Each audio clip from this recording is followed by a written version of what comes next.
നമസ്കാരം, കൊട്ടാരക്കര മീഡിയയിലേക്ക് സ്വാഗതം. ഷാഫി പറമ്പിൽ എംപിക്ക് മർദ്ദനമേറ്റ സംഭവത്തിൽ റൂറൽ എസ്പി കെ.ഇ. ബൈജുവിന്റെ വെളിപ്പെടുത്തൽ സർക്കാരിനെയും CPM-നെയും പ്രതിരോധത്തിലാക്കിയപ്പോൾ UDF-ന് ലഭിച്ചത് രാഷ്ട്രീയ മേൽക്കൈ. UDF നേതാക്കൾ നേരത്തെ തന്നെ ചില പോലീസുകാർക്ക് നേരെ ആക്ഷേപം ഉന്നയിച്ചിരുന്നു. പ്രമുഖ CPM നേതാവിനൊപ്പം നിൽക്കുന്ന ഫോട്ടോ സഹിതം ഒരു പോലീസുകാരനെതിരായുള്ള പ്രചാരണവും സാമൂഹിക മാധ്യമത്തിലുണ്ട്. UDF പ്രതിഷേധ സംഗമത്തിലും ഒരു പോലീസുകാരന്റെ പേരെടുത്ത് ചില നേതാക്കൾ പറഞ്ഞിരുന്നു. എംപിക്ക് ലാത്തിയേടി ഏറ്റിട്ടില്ലെന്നും ഷോവർക്കാണെന്നുമുള്ള CPM പ്രവർത്തകരുടെ പ്രചാരണത്തെ എതിർക്കാൻ SP-യുടെ വെളിപ്പെടുത്തൽ UDF നേതാക്കൾ ഏറ്റെടുത്തു കഴിഞ്ഞു.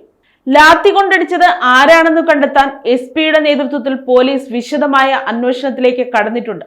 വെള്ളിയാഴ്ച സംഘർഷം നടന്നതിന് പിന്നാലെ SP സ്ഥലം സന്ദർശിച്ചിരുന്നു. പേരാമ്പ്ര പോലീസ് സ്റ്റേഷനിലെത്തി പോലീസിന്റെ കയ്യിലുള്ളതും മാധ്യമങ്ങളിൽ വന്നതടക്കമുള്ള വീഡിയോകളെല്ലാം പരിശോധിക്കുകയും ചെയ്തു.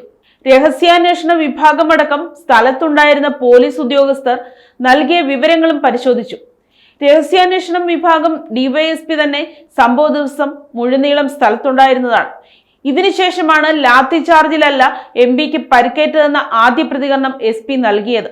ഇതിന് പിന്നാലെ MPക്ക് ലാത്തിയടി ഏൽക്കുന്ന ദൃശ്യം പുറത്തു വന്നു. തൊട്ടടുത്ത ദിവസം SP-യുടെ ആദ്യവാദം തിരുത്തേണ്ടിയും വന്നു. രഹസ്യാന്വേഷണ വിഭാഗം നൽകിയ വിവരങ്ങൾ വരെ പൂർണ്ണമായില്ല. ഔദ്യോഗികമായി ലാത്തി ചാർജ് ഉണ്ടായില്ലെങ്കിലും ലാത്തിയടി ഏറ്റുവെന്നാണ് ഞായറാഴ്ച വടകരയിൽ SP ഒരു പരിപാടിക്കിടെ തുറന്നു പറഞ്ഞത്. സംഭവിച്ച കാര്യത്തെപ്പറ്റി കൃത്യമായ വിവരം യഥാസമയം ലഭിക്കാത്തത് SP അടക്കമുള്ള ഉന്നത ഉദ്യോഗസ്ഥർ ഗൗരവത്തോടെയാണ് കാണുന്നതെന്നാണ് സൂചന.